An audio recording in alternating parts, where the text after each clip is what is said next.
Oi, gente, hoje eu estou aqui para falar com vocês sobre Órfã 2, A Origem.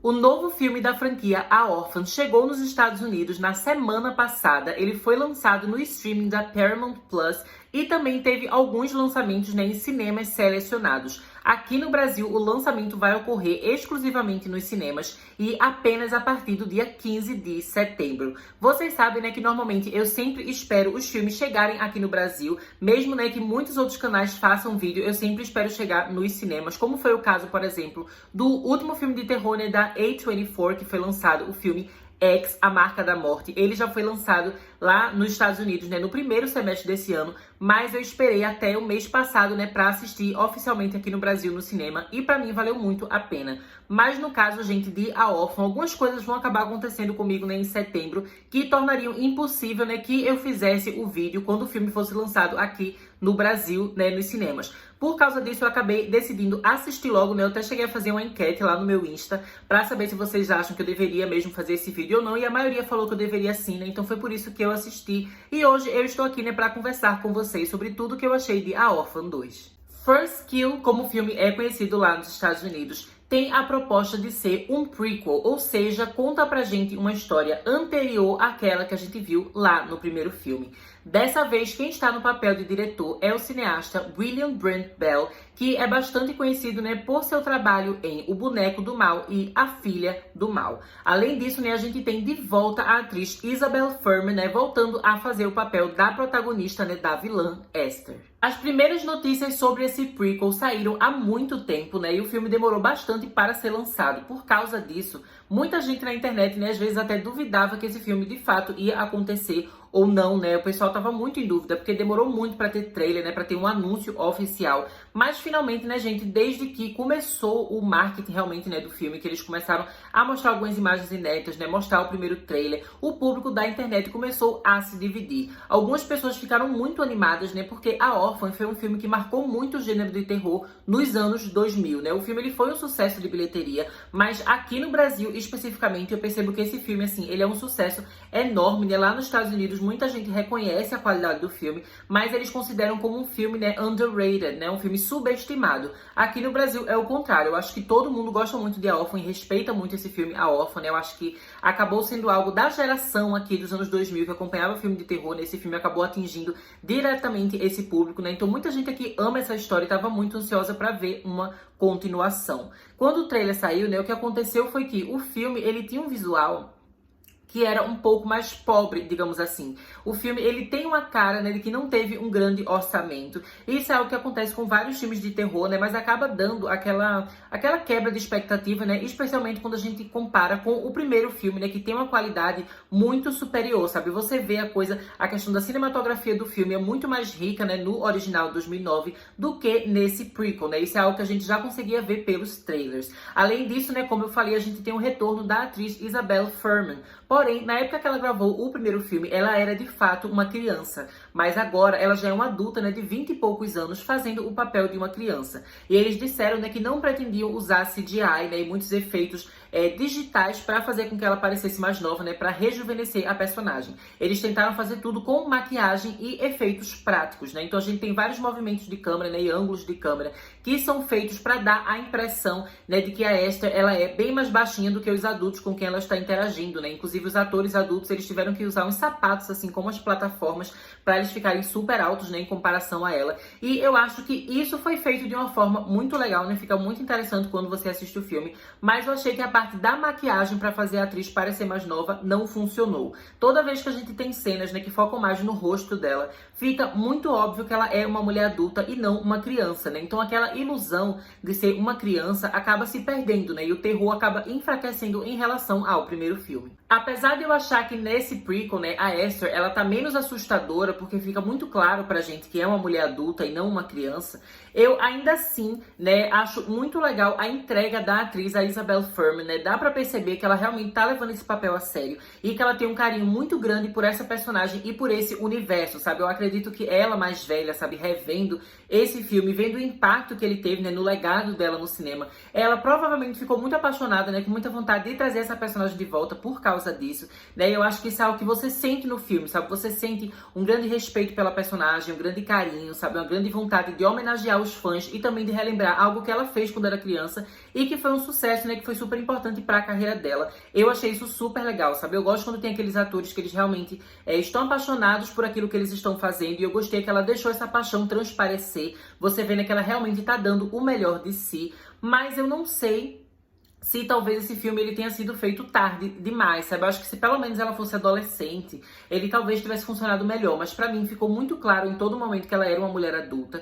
E eu acho, né, que esse tipo de ilusão dela parecer uma criança era algo super importante lá do primeiro filme. E também da história do caso original que gerou esse filme, né, gente? Porque ele é baseado num caso criminal verdadeiro que aconteceu, né, de uma mulher que se passava por uma criança e tudo mais. Eu acho que no caso real, a gente também tinha um peso muito grande dessa coisa, né, da pessoa se passar por criança. E a partir do momento, né, que o filme novo, ele não consegue fazer a gente acreditar que de fato ele é uma criança, isso acaba enfraquecendo o filme. Há também um outro aspecto que, na minha opinião, né, faz com que esse prequel seja inferior ao filme original, que é toda a questão do desenvolvimento dos personagens e do suspense.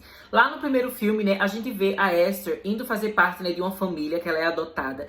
E a graça do filme é não só ver a Esther, né, sendo essa psicopata, essa assassina, mas a gente vê como a presença dela vai afetar a dinâmica familiar. E isso é muito bem escrito, sabe? E também é muito bem executado pelos atores que faziam o papel, né, dos personagens da família do filme anterior. Destaco aqui especialmente, né, gente, a Vera Farmiga, que fez o papel da mãe, né, daquela família, e que ela tinha uma relação muito interessante com a Esther, né? Então o suspense vinha muito daquilo, sabe? Daquela mãe suspeitando que a Esther não fosse a criancinha que ela estava fingindo ser, né? Ela sentindo que tinha alguma coisa errada ali acontecendo em sua casa, né? Toda aquela dinâmica familiar era muito interessante e todo o terror psicológico dependia muito dessas interações da família, né, e do desenvolvimento desses personagens.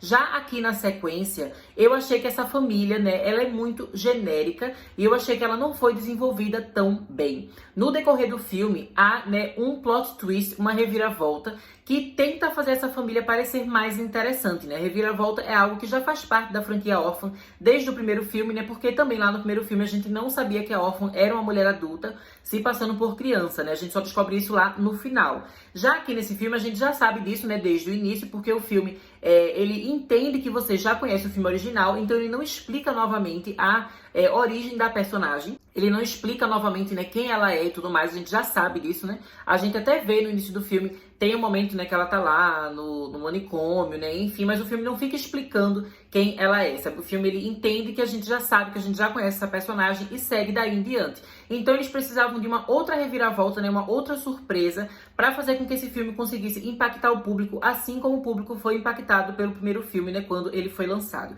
E a ideia que eles tiveram para essa reviravolta é algo que eu achei muito interessante, né? E de fato foi muito criativo. Mas como esses personagens eles não foram bem desenvolvidos, né? E eu achei que as atuações também são bem fracas, acaba não convencendo, sabe? É um plot twist que acaba sendo desperdiçado, mas que eu acho, né, que com um roteiro melhor teria funcionado super bem, teria feito esse filme ser verdadeiramente incrível, né? Mas eu acho que além de não ter sido tão bem desenvolvido, também é uma reviravolta que a gente descobre muito tarde no filme, sabe? Eu lembro que quando isso aconteceu, o filme ele meio que já tinha passado da metade da sua duração. Eu acho que se isso tivesse acontecido um pouco antes, né, talvez tivesse sido melhor, porque eu achei que o filme ele se arrasta muito, sabe? O início é muito desinteressante e em muitos momentos parece só uma repetição de vários clichês e também de vários elementos que a gente já tinha visto no primeiro filme, sabe? Não tem nada de surpreendente. E quando essa surpresa vai acontecer, já tá muito adiantado no filme e você também já tá muito próximo do final, né, da conclusão da história. Então não dá tempo da gente ver consequências interessantes, né, a respeito dessa reviravolta, né, desse plot twist.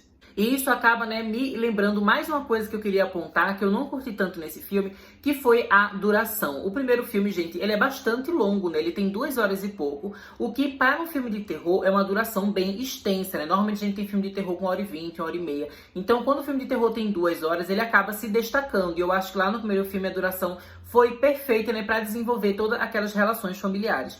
Já que nessa sequência, né, o filme tem tipo 1 hora e 30 e poucos minutos, sabe? Tipo 1 hora e 38. Eu achei que por causa disso, né, tudo fica muito apressado. E como eu falei, né, quando a gente finalmente tem a reviravolta, sabe? A gente tem aquela surpresa no meio do filme, a gente já tá muito perto do fim. Então a história já tem que, né, arrumar um jeito de concluir, de finalizar, né, de fazer a gente se despedir dos personagens dessa história, né, pro filme terminar. Então fica tudo muito corrido e eu achei que isso foi muito, muito frustrante, gente. Eu acho que aqui já dá pra vocês verem, né, que eu não gostei muito desse filme, mas também as minhas opiniões não foram apenas negativas, né, eu também tenho algumas coisas positivas pra falar pra vocês. Uma das coisas mais legais sobre esse filme são as cenas de morte. Eu acho que a gente não tem tanta morte assim, né? A Esther, ela não é um daqueles assassinos slasher que sai matando, sei lá, tipo 10, 15 pessoas num filme só. Ela tem muito aquela coisa assim da manipulação e em um momento ou outro ela acaba matando uma pessoa, né? Era a mesma coisa lá no primeiro filme e aqui se mantém, sabe? Não são milhares de mortes. Mas as mortes que tem, eu achei que elas foram bem filmadas, né? Elas foram bem pensadas. Eu gostei que elas têm muito sangue envolvido, né? Isso é uma coisa